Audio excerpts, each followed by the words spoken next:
Muy buenos días, estimados jóvenes. Un gusto de volvernos a encontrar una vez más en nuestra clase del curso de filosofía. El quien le habla, el psicólogo Abel Soto Albornoz, va a iniciar nuestra clase del curso con el tema de la filosofía moderna. Vamos a ver cómo es que la filosofía ya en estas épocas van a ir cambiando, ¿no? Y vamos a ver los aspectos generales de la filosofía. La filosofía moderna va a empezar en la segunda mitad del siglo XV y termina en el siglo XIX, con la muerte de Hegel, ¿no?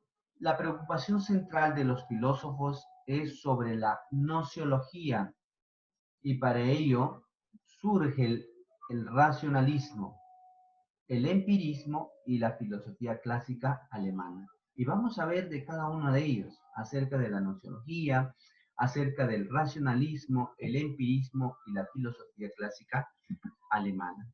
A ver, vamos a ver lo primero, el racionalismo. Dice, es una doctrina que sostiene el saber verdadero. No se puede dividirse por los sentidos y de la experiencia misma. Dice, ¿no? Sino por la razón, siendo un conocimiento superior, universal, necesario e independiente. O sea, el racionalismo sostiene que el origen, si nosotros queremos explicar el origen del hombre, queremos explicar cómo es la evolución del hombre y cómo es la evolución de otros aspectos, se dice, se va a realizar estas investigaciones por medio de la razón, ¿ya? Por medio de la razón. Entonces, esta razón, dice, es un conocimiento superior universal y a su vez también es independiente. Dentro de ello vamos a tener un gran representante que es René Descartes. En el año 1650. Es el máximo representante de ¿quién? Del racionalismo. Además, es considerado padre, ojo, padre de la filosofía moderna, ¿ya? Él decía que el hombre está compuesto de alma y cuerpo. Mira, está compuesto de alma y cuerpo. ¿El alma qué cosa era? Era una substancia inmaterial, es decir, algo invisible. Y el cuerpo es una sustancia material, algo que nosotros podemos palpar, al cual él las denominó el dualismo. ¿Ya? Cuando hablamos de dualismo significa la unión del alma y cuerpo. También dudaba de los conocimientos existentes y para ello propuso la duda metódica para llegar a la verdad.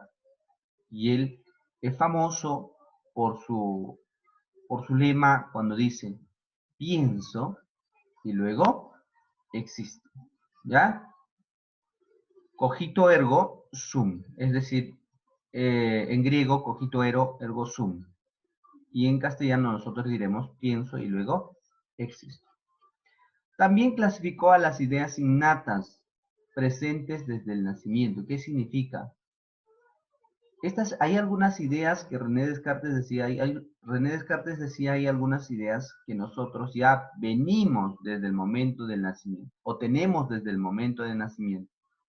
Y existen otras ideas que son ideas adventicias, es decir, son ideas ajenas al yo, externas, y otras ideas que se llaman las ficticias. Son tres ideas, ¿ves? Las innatas, las adventicias y las ficticias. Innatas son los que vienen con el nacimiento. Las adventicias son ajenas y externas. Las ficticias son aquellas que son inventadas o creadas por el hombre. También nos decía que el universo es material e infinito, dividiendo la filosofía en lo material, que es la extensión territorial, y el espiritual, que es el pensamiento, ¿ya? Subordinado a Dios. Una de sus obras más famosas de René Descartes es Discurso del método, Meditaciones metafísicas. Bien, continuamos. Tenemos otro representante que es Guillermo Leibniz. En el año de 1646-1716 plantea la teoría de las mónadas, que se halla en una armonía preestablecida, con lo cual este es el mejor de los mundos posibles, es decir, hablamos de un optimismo. Por otro lado, critica la gnoseología empirista, actualizando el ignatismo racionalismo. También nos dice que la mente contiene lo idéntico, la causa entre otras nociones que los sentidos no pueden proporcionarnos, es decir, las ideas se originan en la propia mente. De manera que se oponía a Locke al decir, en el intelecto no hay nada que no proceda de los sentidos, excepto el propio intelecto. Entonces, Guillermo Leibniz contradice a John Locke, porque John Locke que nos dice que no hay nada que el hombre conoce que no haya sido captado por los sentidos. Así nos dice John Locke. Pero Guillermo Leibniz dice, no, no es así, sino que la idea ya está dentro de nuestra mente, dentro de nuestro propio intelecto. No es que viene de afuera y recién nos generaliza una idea. Eso dice Guillermo Leibniz, sino que está dentro de nuestro organismo, dentro de nuestra mente, dentro de nuestro intelecto está la idea, decía Guillermo Leibniz. Bien, el empirismo.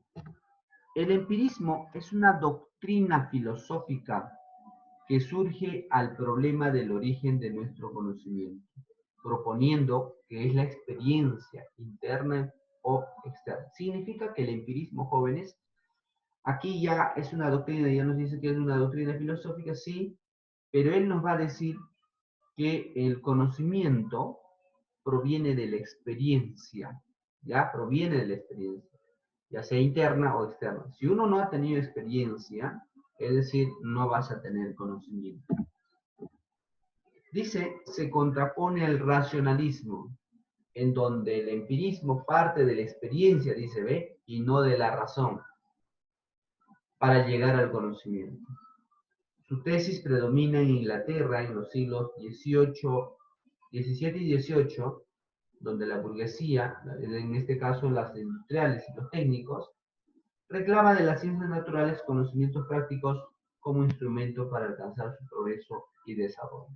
Entonces, mira, en esas épocas, en esta corriente empírica, significa que el ser humano adquiere conocimiento, pero a través de la experiencia, a través de la experiencia. Dentro de ello tenemos a Francis Bacon, 1561-1626. Él es considerado como el precursor del empirismo inglés. Exigía a que se adopte una actitud escéptica respecto a todo el saber anterior y para alcanzar la verdad debemos limpiar la mente de todos los errores. ¿Qué nos dice Francis Bacon? Francis Bacon dice, si usted quiere tener un conocimiento verdadero, lo primero que se tiene que hacer es tener la mente limpia, ¿no? Evitar los errores. Todos estos errores tienen que ser eliminados. Cuando eliminan los errores, recién tú vas a tener un conocimiento verdadero. ¿Ya? Entonces, él es el fundador del método experimental moderno. En su obra, El nuevo organismo o la nueva organización, afirma que solo se aprende conociendo o examinando las causas de los fenómenos. Entonces, aquí ya sabemos que Francis Bacon es un defensor del empirismo. John Locke, 1632-1704. Él es el padre del empirismo moderno.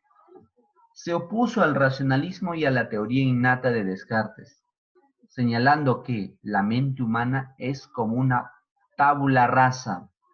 ¿Qué significa tabula rasa? Significa que tienen estructuras donde se van a almacenar conocimientos desde lo más pequeño hacia lo más profundo, que viene al mundo vacía de ideas, es decir, que el hombre viene con el cerebro pues, vacío, ¿no? Sin nada de ideas. como un papel en blanco, dice, en la cual la experiencia va llenando todo, llenándolas de ideas. Gracias a la experiencia, el hombre va llenando todo conocimiento en su cerebrito, dice John Locke. Las ideas provienen de las experiencias, ya sean internas, que van a servir para una reflexión, querer, desear, y las externas, que son las sensaciones, ¿no? Son las que van a captar. Tiene su origen en el mundo material, que mediante la sensación aprendemos las cualidades de las cosas. A partir de estas dos experiencias, propone que las ideas se dividen en ideas simples, ¿ya? Que se originan de la sensación de la reflexión, e ideas compuestas que surgen de asociaciones sucesivas que rehacen de las ideas simples. Es decir, tenemos ideas simples, nos dice, que van a ser de una reflexión, de una sensación, y las compuestas que surgen de asociaciones diferentes, ¿no? Entonces, John Locke plantea una obra que es el ensayo sobre el entendimiento humano.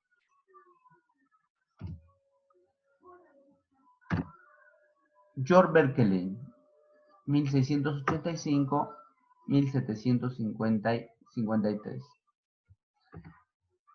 Fue fundador de la filosofía moderna, idealista, subjetivista. Afirmó que solo existen nuestras ideas, existen también las cosas, pero estas no son más que las mismas ideas o sensaciones, es decir, las cosas o la materia no existe porque solo son ideas. ¿Qué significa esto? John Berkeley decía, si yo tengo o yo quiero comprarme, por ejemplo, hoy en día, si yo quiero un carro, primero me idealizo un carro, esta idea de carro lo voy a materializar. Eso decía George Berkeley, ¿ya? A ver, si Paolo, por ejemplo, quiere tenerse una moto Pulsar, se idealiza la moto Pulsar y luego lo va a materializar comprándose esta moto Pulsar. Eso es lo que decía John Berkeley. Se le atribuye también la frase, ser es lo mismo que ser percibido. La materia no es sino el conjunto de ideas. Así existen espíritus e ideas y todo ello de la mente o espíritu supremo que es Dios. Ellos, mira, siempre defendían la posición de la existencia de Dios, ¿no? Yo sé, ellos decían, yo sé que nosotros el conocimiento va a partir de una idea, pero esta idea va a ser guiada por un ser supremo y ese ser supremo se llama Dios. Su obra de George Berkeley, es Tratado sobre los principios del conocimiento humano. David Hume, 1711-1777, es considerado como el último representante del empirismo. Su filosofía se basa en la afirmación de que todo conocimiento es consecuencia de la experiencia sensible, sin la cual no se lograría ningún saber valioso. Aquí, David Hume ya da un valor muy importante a lo que son las sensaciones. Dice que gracias a las sensaciones, nosotros vamos a captar, gracias a las sensaciones vamos a captar todo tipo de estímulo. Pero cuando se capta todo tipo de estímulo, ¿qué va a pasar? Recién vamos a convertirlo en una experiencia, ¿ya? Esta información que es la sensación captada se va a convertir en una experiencia. ¿Pero qué tipo de experiencia se va a convertir según David Hume? Una experiencia sensible, ¿ya? Y nos dice que sin la cual no se lograría ningún saber valioso, ¿no? No se lograría ningún saber valioso. Eso es lo que nos dice David Hume. Repito una vez más. Entonces aquí, que el ser humano va a adquirir conocimientos, pero para adquirirlos tiene que ser captado por nuestros sentidos. Una vez que haya sido captado por nuestros sentidos, recién se va a convertir en un conocimiento previo, ¿no? David Hume, muy importante. Acá tenemos la obra de David Hume, Investigación sobre el entendimiento humano, ¿ya? Esa es una de las obras famosas de David Hume. Bien,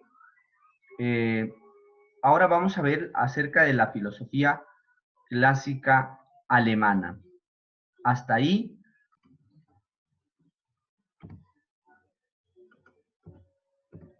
Ya, ahí está. Dentro de la filosofía clásica alemana, jóvenes, vamos a hablar acerca del criticismo. Ahí tenemos a Manuel Kant en 1724 a 1804. Decía, Manuel Kant decía, ten valor y sírvete de tu propia razón. ¿Sí? Ten valor y sírvete de tu propia razón. ¿Qué significa este planteamiento de Manuel Kant? ¿Qué significa? Que usted tiene unas ideas y estas ideas haz que sean seguras.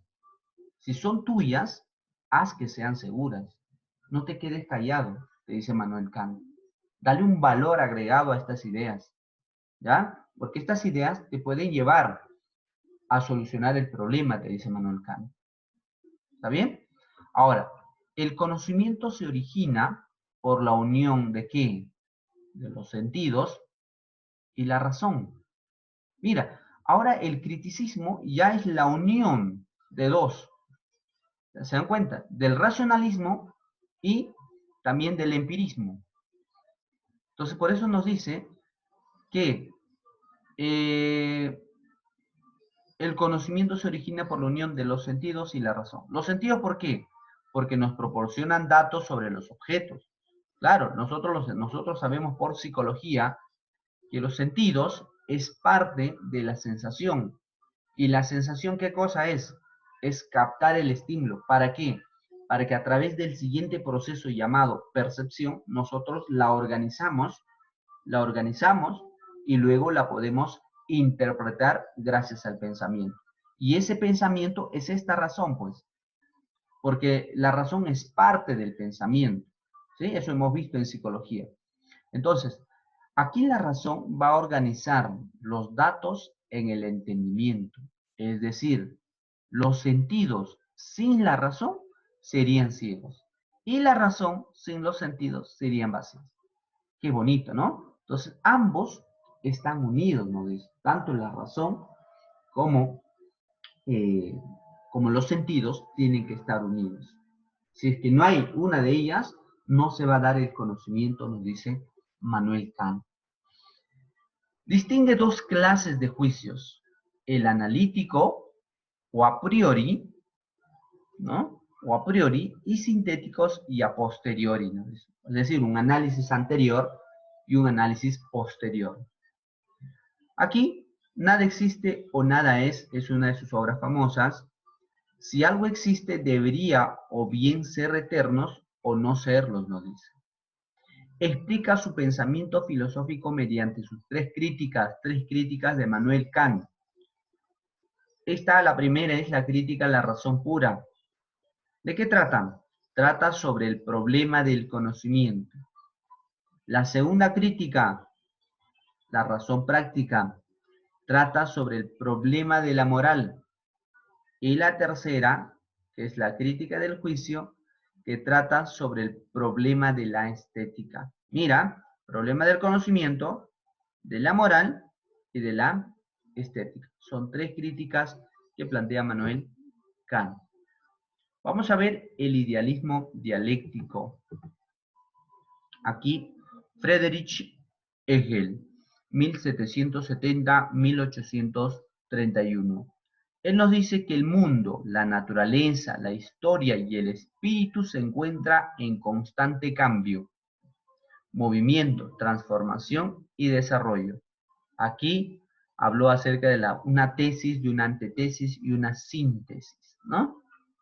Su filosofía se fundamenta en la idea absoluta, el espíritu universal o la razón universal, lo cual representa el conjunto de todas las manifestaciones humanas a lo largo de la historia. Su obra, Fenomenología del Espíritu, ¿no? Entonces, aquí hablamos acerca del idealismo dialéctico, donde va a fusionar la existencia de Dios y también las transformaciones, los desarrollos de investigaciones que se realiza para llegar a tener un conocimiento idóneo. Esos dos lo fusionan. La creencia en Dios y también de cómo nosotros adquirimos conocimiento. Bien, jóvenes, hasta allí estaríamos quedando nuestra clase de hoy, esperando que haya sido de mucho agrado. Se ha terminado de explicar acerca de la filosofía moderna.